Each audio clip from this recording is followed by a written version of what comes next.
Okay, now we're going to get started. Today we're going to begin our discussion of Passover, Easter, Communion, Last Supper, all these related issues. There's too much material to squeeze into 1 week, so we have 2 weeks of material.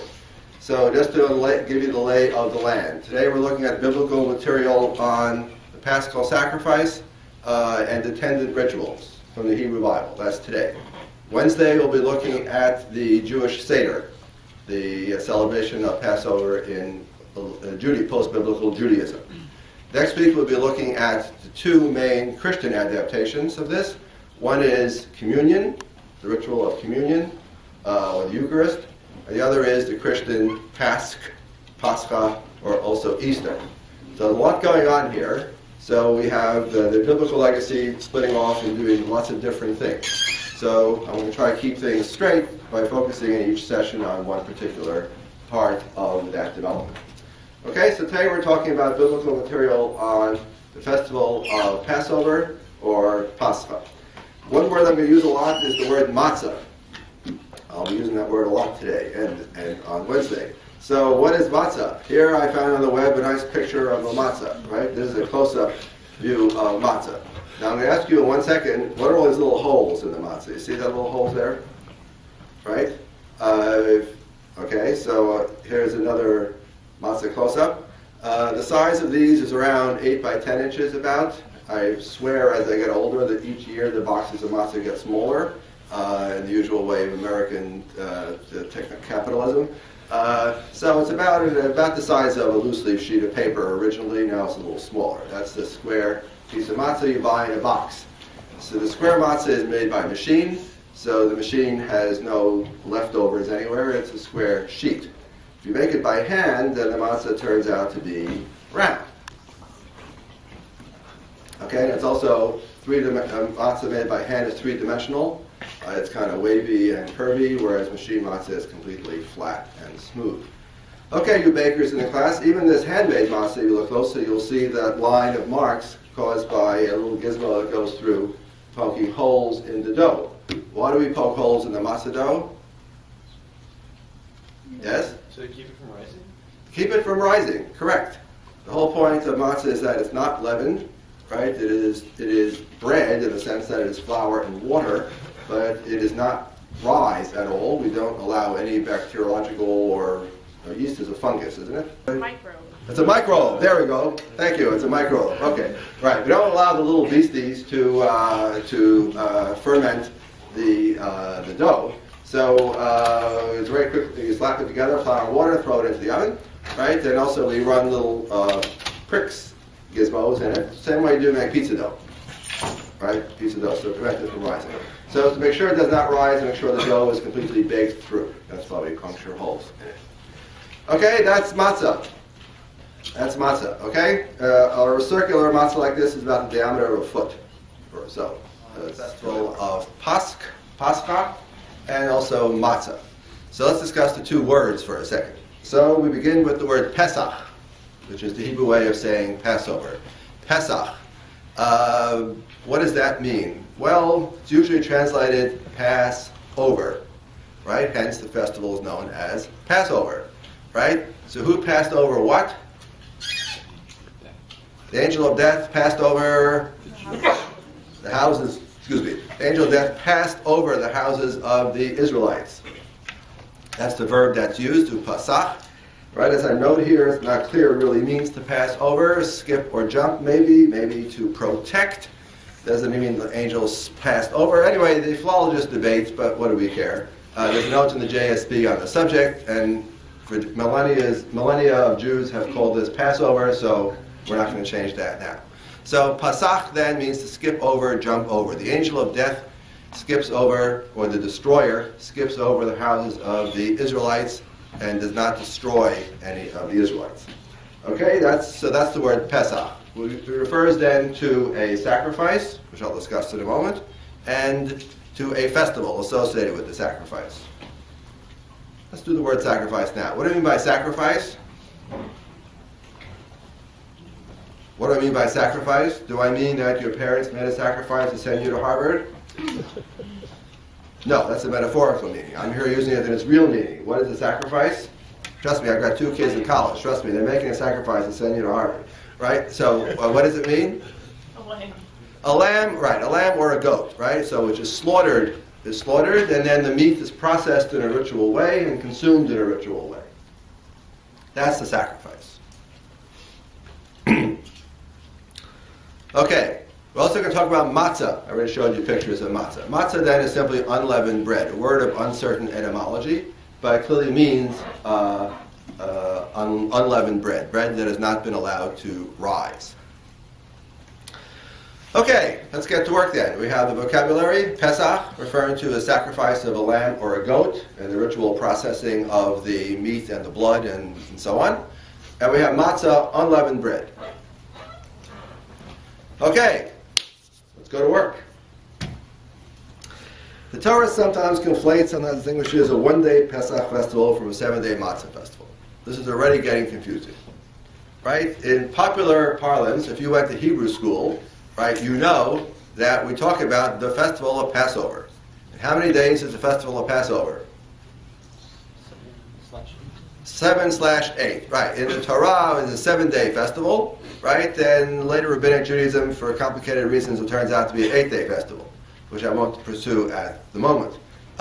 So we have a 7-day festival, and it's loosely called the Festival of Passover. If you read the Hebrew biblical text carefully, and no doubt you do, then you will notice sometimes some very disturbing phenomena that the texts don't always say what I just said. We have a 7-day Passover festival, a 7-day Pesach festival.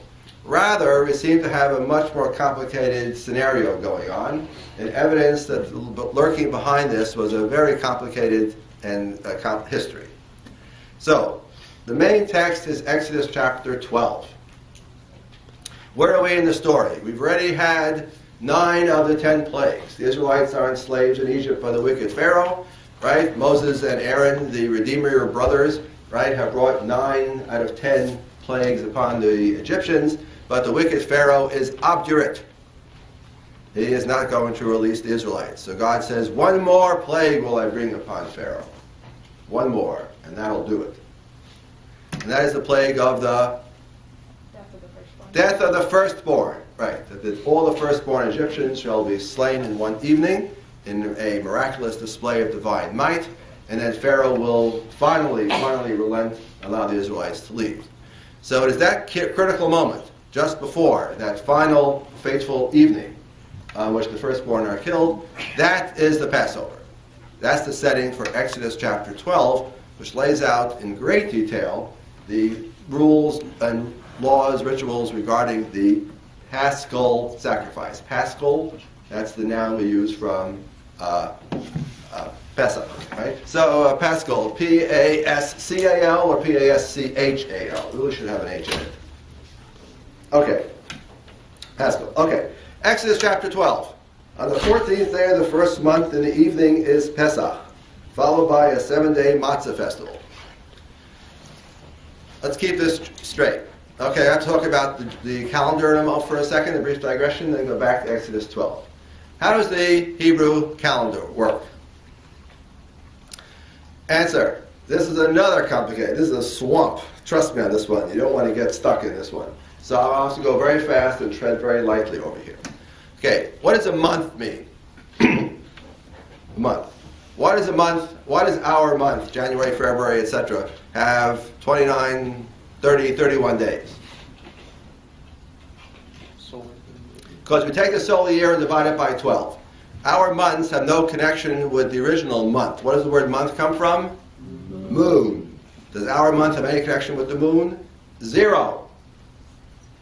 We have the period of time, which is more or less a lunar cycle. It's actually more than a lunar cycle. Right? But our month, the new moon could come on the first day of the month. The new moon could come on the 15th day of the month. It doesn't matter. It's completely random. In the Hebrew Bible, apparently, a month really was lunar.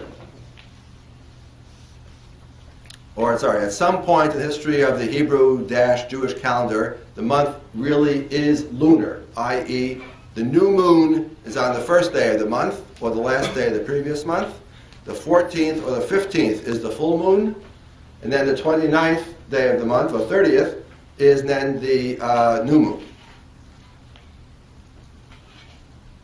The problem is, if you have a month of 29 or 30 days of lunar month, then it adds up to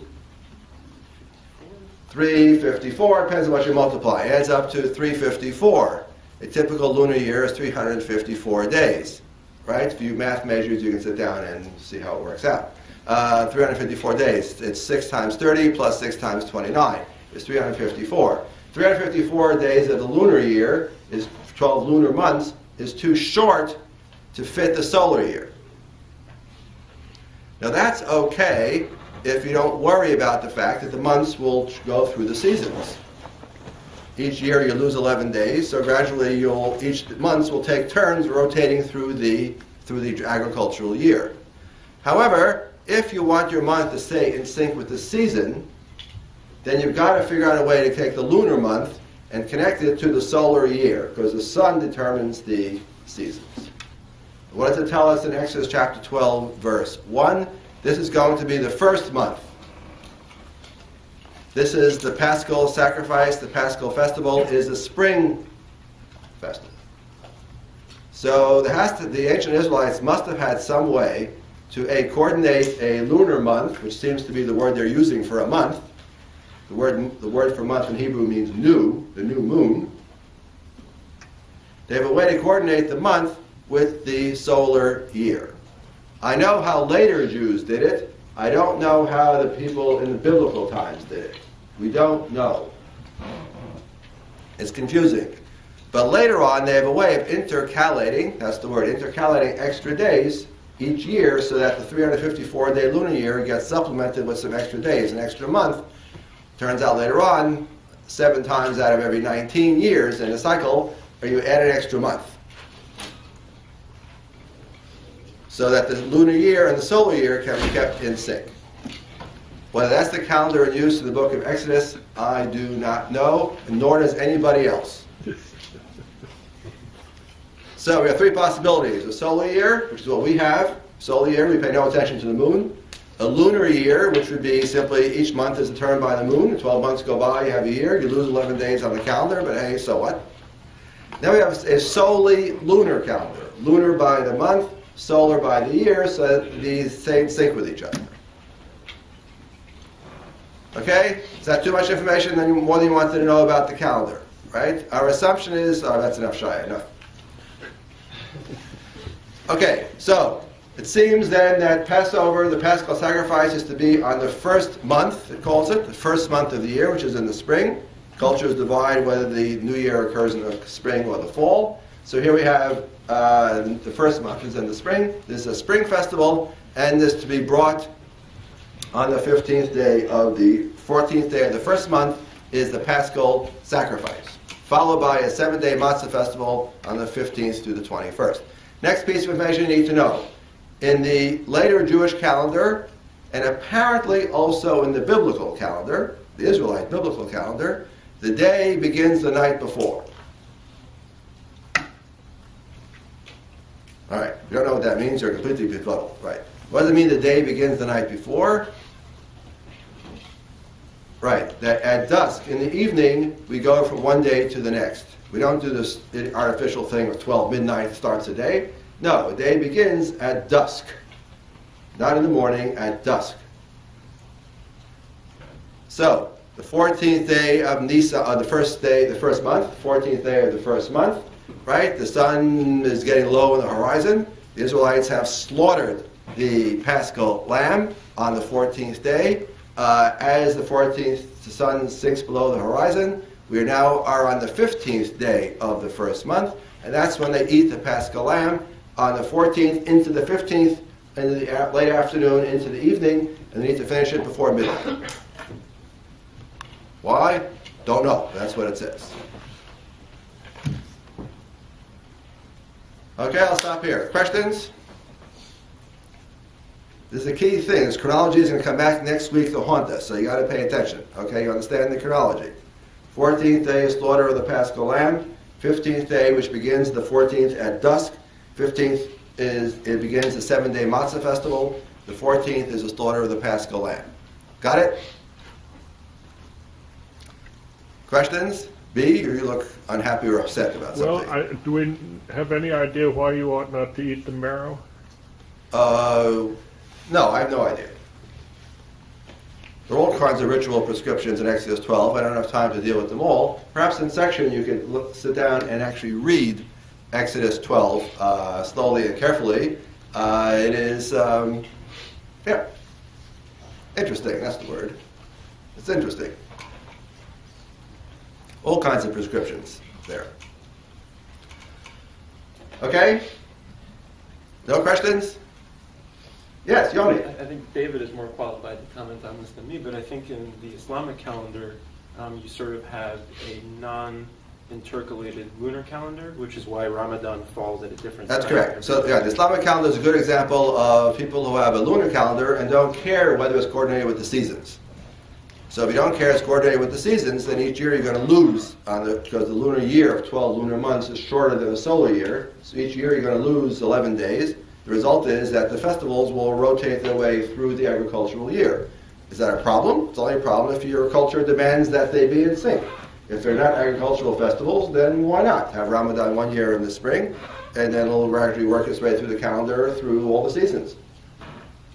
That's not a problem unless your culture demands it, it makes it so. Okay, David, did I say anything wrong on that, or we're cool? Okay, questions? Good. 5 minutes on to remind me. Okay, Exodus 12. Okay, that's the first. There we go. There I gave you a brief digression. So the 14th day of the first month, the 14th day is Pesach, followed by 7-day Matzah festival. That's in Exodus 12. Then you got a bunch of other passages, and here's where the mind begins to boggle, right? It's trying to make sense out of all this. Exodus 23 is a festival calendar of 3 pilgrimage festivals, only mentioning a 7-day Matzah festival, and leaves out completely a 1-day Pesach festival, a 1-day Pesach festival. No specific date is given. Leviticus 23, 14th day of the first month is Pesach, 15th day is a 7-day Matzah festival. That's like Exodus 12. The real doozy is Deuteronomy 16. Deuteronomy 16 is a killer. Deuteronomy 16 says that altogether you have a 7-day festival. The first day is Pesach, followed by 6 days of a Matzah festival. According to Exodus 12, Leviticus 23, you have the 14th is your Pesach festival, followed by a 7-day Matzah festival. Deuteronomy seems to suggest that the two have been thoroughly conflated, and that it seems to be the 15th is the first day, which seems to be a Pesach, followed by a 6-day Matzah festival. So what happened to the 14th? What happens to the separation between Pesach and Matzah? In Deuteronomy, don't know what to do. But I do know this. One passage in Exodus it says explicitly, 7 days you shall eat matzah. And in Deuteronomy, the parallel passage says, 6 days you shall eat matzah. Is that a problem, class? No. Yes and no. Good. This is a review. It's a review question. Is that a problem? Yes and no. Yes. It sure looks like a problem to me. But of course the answer is no. Why? Contradictions are only apparent. Contradictions are only apparent. You have to know how to interpret it. So how did our rabbi solve this one? Look at the notes in the JSB. The rabbi said it's only an obligation to eat matzah on the first day.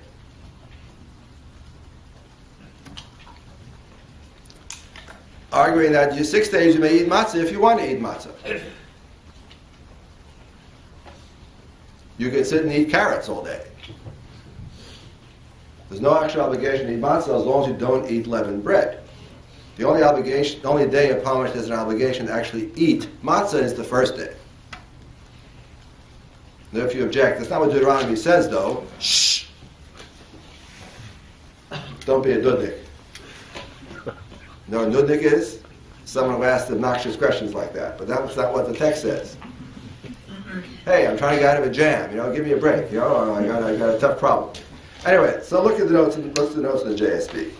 As I say in my bullet point, these variations show the inevitability of exegesis. Just as you shall not do any manner of work on the seventh day shows it must have had some way of explaining it. It's just too vague. It's too obscure.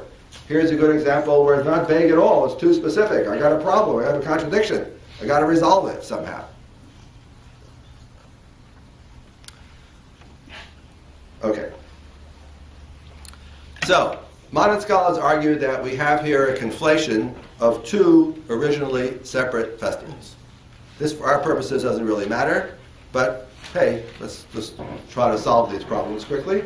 Right? Modern scholars say these contradictions, these tensions, this parallel terminology, Pesach, Matzah, suggests we have two separate festivals that have been conflated.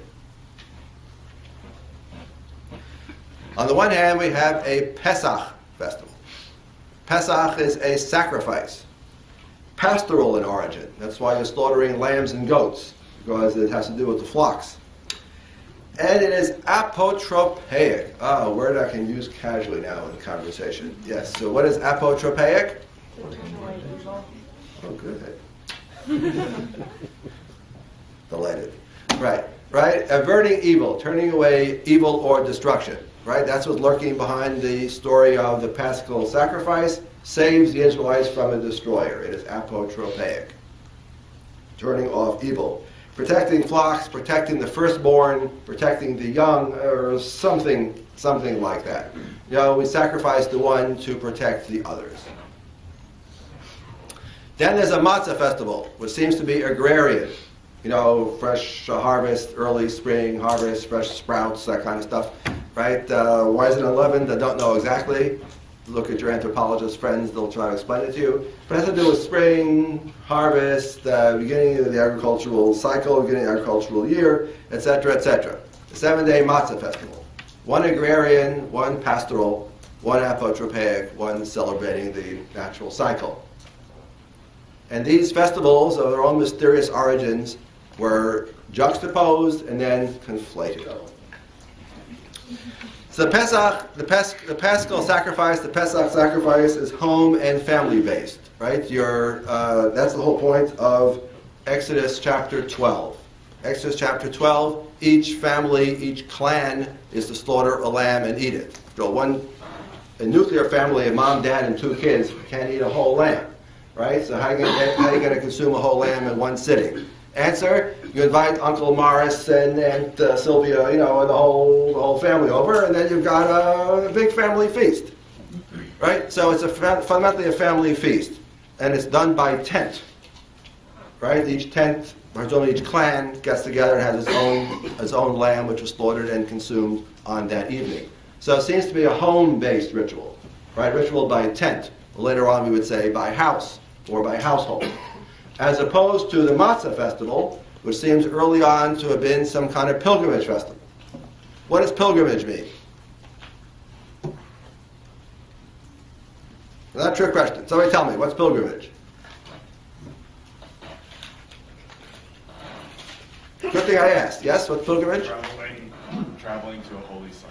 Good, right. So it would be a travel to a holy site, not just a tourist, right? You want to go see Notre Dame, the cathedral, right? You want to go see Oratoire Saint-Joseph in Montreal, right? It's not just a tourist, you're a pilgrim, right? You're there on a religious mission, usually to a religious site, and you think you're fulfilling some obligation. The famous example everybody knows, of course, the Muslims have an obligation to go on pilgrimage at least once in a lifetime to Mecca. Okay, so similarly we're told in the Torah that Israelites are to go on pilgrimage to the sacred center, and this is the language most characteristic of Deuteronomy. That you go on pilgrimage to the sacred site, wherever that sacred site be, class. This is not a trick question. The temple in Jerusalem. The temple in Jerusalem. Now Deuteronomy pulls a fast one, because Deuteronomy is the same book with that mysterious 6 days you shall eat matzah. That's the same paragraph, has that very troubling line, right? Deuteronomy is also the one which combines Pesach matzah into one 7-day festival, and it is to be celebrated at the central shrine. In other words, in Deuteronomy, the Paschal sacrifice is not a household sacrifice in your tent with Uncle Joe and who I said before, Uncle Maury and Sylvia, right? All in the big tent. Rather, your family is to get up and go on pilgrimage to Jerusalem. Language in Deuteronomy is the place that God has chosen there His name to dwell, and there you are to celebrate the Pesach Matzah festival. So it's not to be celebrated in your house, it's to be celebrated in the central shrine. That's another innovation of Deuteronomy. But originally we think the Pesach was at your tent, Matzah was a pilgrimage festival, and then things gradually get combined. Last but not least, both of these get historicized and associated with Exodus from Egypt. Now, as we imagine that the original Pesach, if it's protecting flocks and herds from the destroyer, has nothing to do with the Exodus from Egypt, according to modern Bible scholars. Similarly, the matzah, if it's part of some agricultural cycle celebration, nothing to do with the Exodus from Egypt. But the Torah is already historicizing these events, these rituals, trying to take these rituals and put them into the context of the sacred history of the people of Israel. So, why do we eat matzah, class, according to Exodus 12? Why do we eat unleavened bread? It's an agricultural celebration. No. I just told you, that's what the modern Bible scholars say. So, of course, that's correct. That's not the answer I'm looking for at this moment. In Exodus chapter 12, why do we have unleavened bread? Why do we eat matzah? You're fleeing from Egypt. So We're in a big hurry. We're in a hurry to leave, right? Any of you make bread in your bread machine? You know, a typical cycle is 3 hours and 40 minutes, right? Well, a matzah cycle is 18 minutes. From beginning to end is only 18 minutes to get it into the oven, and then it comes out in 5 minutes, so you're done. If you're in a hurry, matzah is for you. So according to Exodus 12, it's historicizing it. I'll tell you why we eat unleavened bread, because our ancestors were in a terrible rush to get out of Egypt. They didn't have time for the 3-hour bread cycle. Similarly, why do we slaughter the Paschal lamb? According to Exodus 12? Because you needed that lamb to put on your doorpost. So. Because we need the blood. The point of the Paschal lamb is to give us the blood. As anybody knows who reads the book of Leviticus, and we'll talk about this in a couple of weeks, right? The key stuff of sacrificial ritual in ancient Israel is the blood. Because the life is in the blood, as it says in Leviticus 17. So what you do with the blood is what distinguishes, even in Deuteronomy, is what distinguishes sacred slaughter from profane slaughter. Okay, I'm a little ahead of myself there. Okay, but it's the blood. What do we Israelites do with the blood in Egypt? Put it on the doorposts. Put it on the doorposts. Why do we put it on the doorposts? Because that is what keeps the destroyer at bay. Right? That's why the destroyer passes over the houses of the Israelites and directs his maleficent attention to the houses of the Egyptians. So here again, Exodus 12 is historicizing this ritual, historicizing the whole Paschal sacrifice, right? By putting it into part and parcel of the sacred story of the Israelites leaving Egypt. We modern scholars, respectfully, well, usually not respectfully at all, we modern scholars, right, suggest that this is a secondary interpretation of what had been earlier rituals, which the narrator of Exodus 12 was trying to bring into the sacred calendar of Israel. Feel free to accept that explanation. Feel free to reject it. I have no money invested in this explanation. Right? Feel free to say this is modern Bible scholars making all this stuff up, and you're not entirely wrong if that is your opinion. Right? However, I'm duty bound. You know, due diligence. I gotta say what people out there think. If you want to get a PhD, this is what you have to believe. Too bad Hillary's not here. She gets a PhD in Hebrew Bible. We would just test to make sure that this is right. That I didn't get it wrong. Okay. Questions on this? This is a big point. Okay. Understand the difference between what the text says and what we moderns think is the truth lurking behind the text.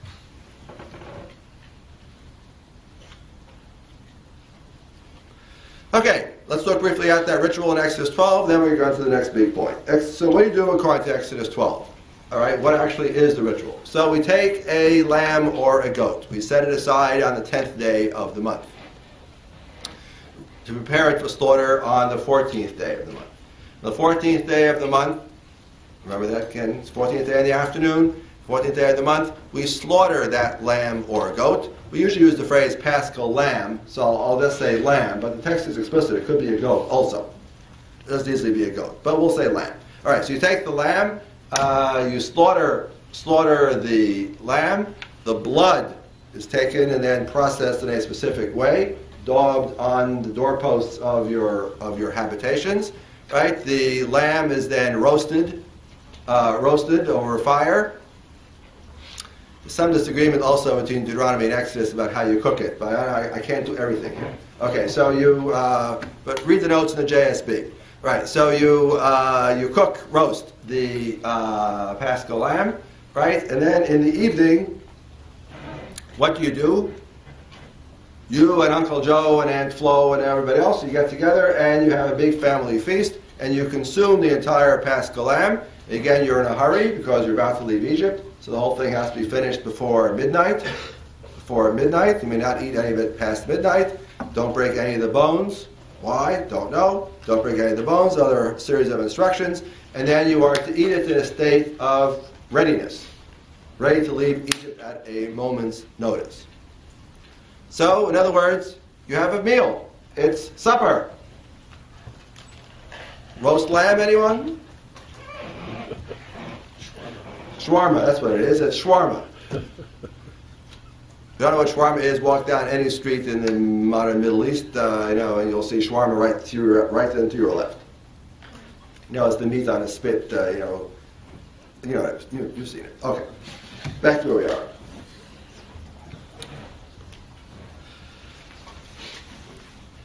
Now, yes, question. Yes, sir. Why is the lamb burned after midnight if there is none left over? Is there a reason for burning it? There's definitely a reason. Definitely a reason. You can ask me now what that reason is, and then I'll tell you I don't know what it is. But I'm sure there's a reason. But in context, it would suggest because the Israelites are in a hurry to leave, so they can't dawdle. So you have an instruction, you got to be finished eating, put away all your utensils, get ready to go by midnight. What happens at midnight? The destroyer comes around. The destroyer comes around and kills the firstborn of the Egyptians. There's a mighty cry that rises in Egypt. There's a mighty yell as the firstborn everywhere, from the firstborn of Pharaoh in the palace to the firstborn in the jailhouse, right? They all drop dead, cut down by the destroyer. And then Pharaoh and the Egyptians come to the Israelites and say, leave, please, get out, leave, just leave us alone, go already. So you have to be ready. Then is not the time to start packing. That's the story in Exodus 12. Now, of these rituals which carry forward the history of Judaism, I'm assuming that Exodus 12 is giving us rituals that the author regards as normative, right? This is how we observe the Paschal Lamb sacrifice, the Pesach, and we do it this way because this is how our ancestors in Egypt did it. However, at some point, not all these things carry forward the history of Judaism. The most striking one that does not carry forward is the blood manipulation. Later on, when the Israelites are settled in the land of Israel, and there's a temple in Jerusalem, and they are in fact, Pesach is turned into a 7 day plus a 14th pilgrimage festival. As far as we know, they slaughter the Paschal lamb, and they bring the blood and pour it at the base of the altar. And then it's roasted anywhere in Jerusalem. Anywhere you can find a spot. Remember, there are hundreds of thousands of pilgrims, so it must be pretty crowded. Anywhere you can find a spot, you set up shop, and you roast your lamb, and you get together with your family unit, and you eat it. And no blood is daubed on any doorpost, lintel, or house. So that blood ritual does not carry forward. Next big point for anticipation of Wednesday and our discussion of the emergence of a Seder. This is the only festival in the Torah accompanied by a commandment to respond to children's questions.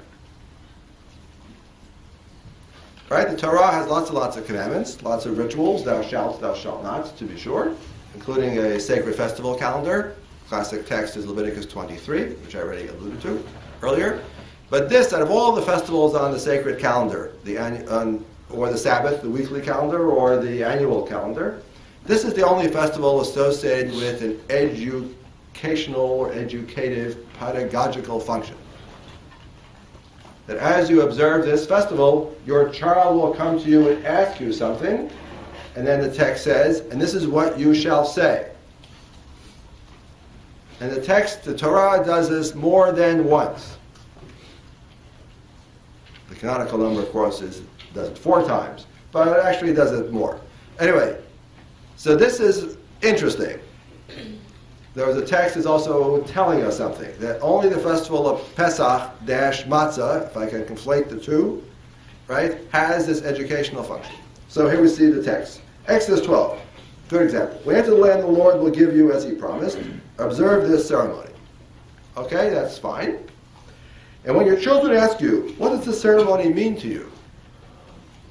The children don't ask you, what does the Sabbath mean to you? The children don't ask you, what does the Sukkah festival mean to you? But the children will ask you, what does this ceremony mean to you? This ceremony, presumably this Pesach Matzah complex. Your children ask you, what does this ceremony mean to you? Then tell them, it is the Passover sacrifice to the Lord. Pesachu, right. It is the Pesach of the Lord, who passed over, that's the pun, right, who passed over, asher pasach, in Hebrew, the noun, and then followed by the verb form, who passed over the house of the Israelites in Egypt, spared our homes when he struck down the Egyptians. I'm not questioning, heaven forbid, the truth of the narrative. This is consistent with itself. Just that now this historical fact has now been turned into a ritualized question and a ritualized answer. And it's only Pesach-Matzah which has that feature. So here we see a bunch more examples. 13. For 7 days eat bread made without yeast, and on the 7th day hold a festival to the Lord. Okay, that's no problem there. Eat unleavened bread, blah, blah, blah, blah. Verse 8. On that day tell your son, I do this because what the Lord did for me when I came out of Egypt. So here we don't wait for the kid to ask the question, we simply instruct the kid. Again, this is the only festival that has this aspect. Okay, then we'll skip on Exodus. Exodus 10 is an interesting passage. This is God speaking to Moses. Go to Pharaoh, for I have hardened his heart and the hearts of his officials, and I may perform these miraculous signs of mine among them. Okay, all of us moderns don't like this. We always object. We always think Pharaoh's not getting a fair shake. How come God hardens Pharaoh's heart? It's not fair to Pharaoh. To which my quick response is, yeah, but he was a no-goodnik, so it's okay. That's the brief response. God hardens his heart because he wants his heart to be hardened. Okay, that's a complicated problem, which are not our issue to discuss here. Let's continue, verse 2. That you may tell your children, mention how I dealt harshly with the Egyptians and how I performed my signs of the Lord, that you may know that I am the Lord. Thus God is saying, in this text, I need an opportunity to display my power. Many people ask, why did God need 10 plagues? Couldn't God come up with, drop the atom bomb up front, and that would bring a whole end to the whole mess?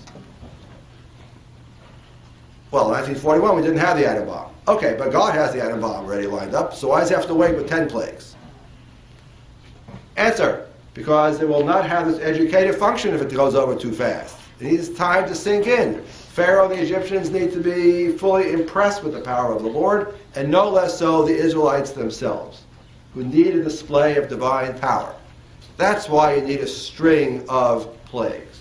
And that's why you save the big ones for the end.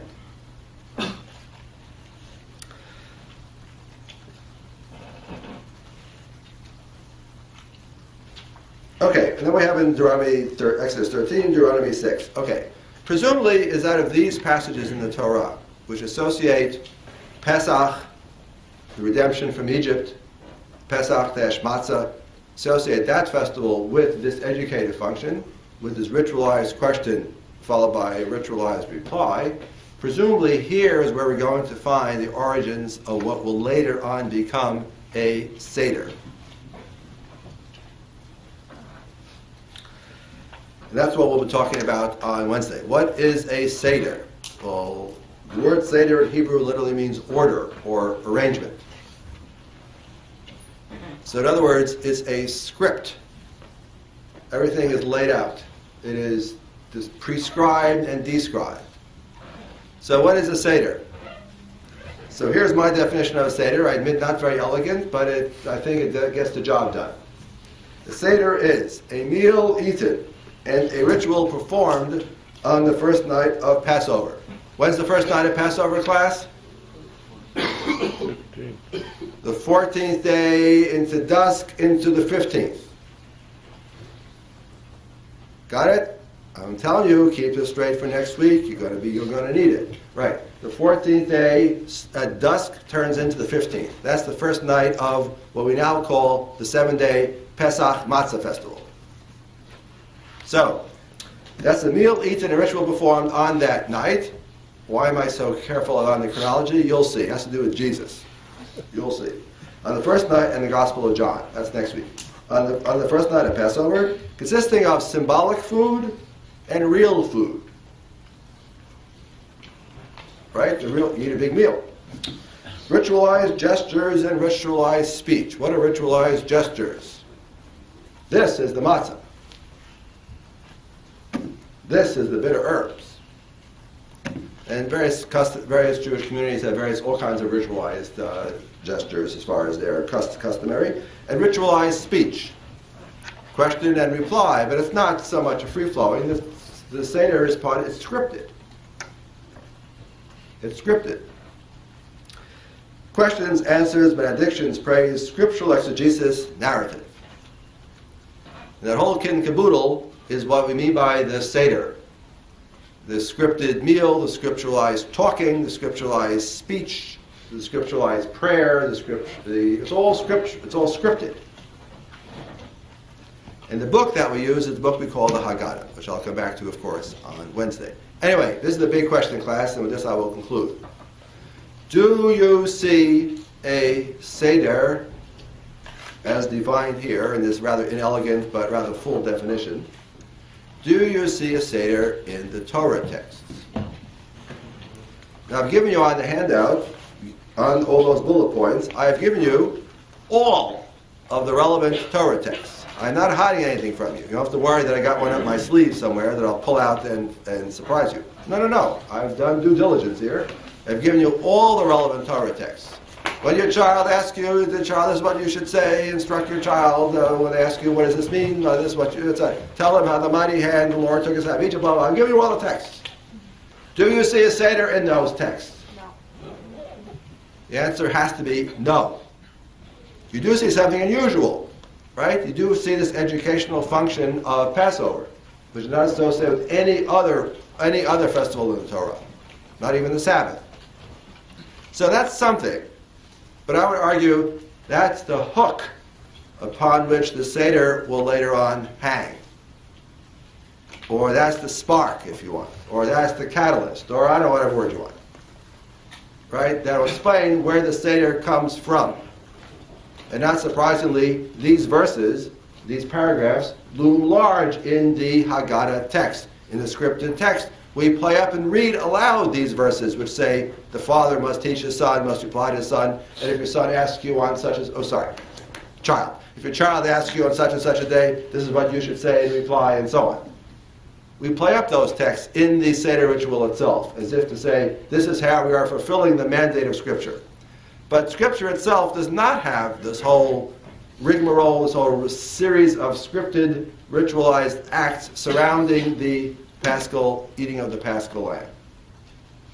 And ultimately that's what turns the eating of the Paschal lamb from a meal into a Seder. It is all this scripted stuff. So, repeat, do we see that scripted stuff in Scripture? No. No. We will see it, however, on Wednesday when we look at the rabbinic Seder and rabbinic Haggadah text.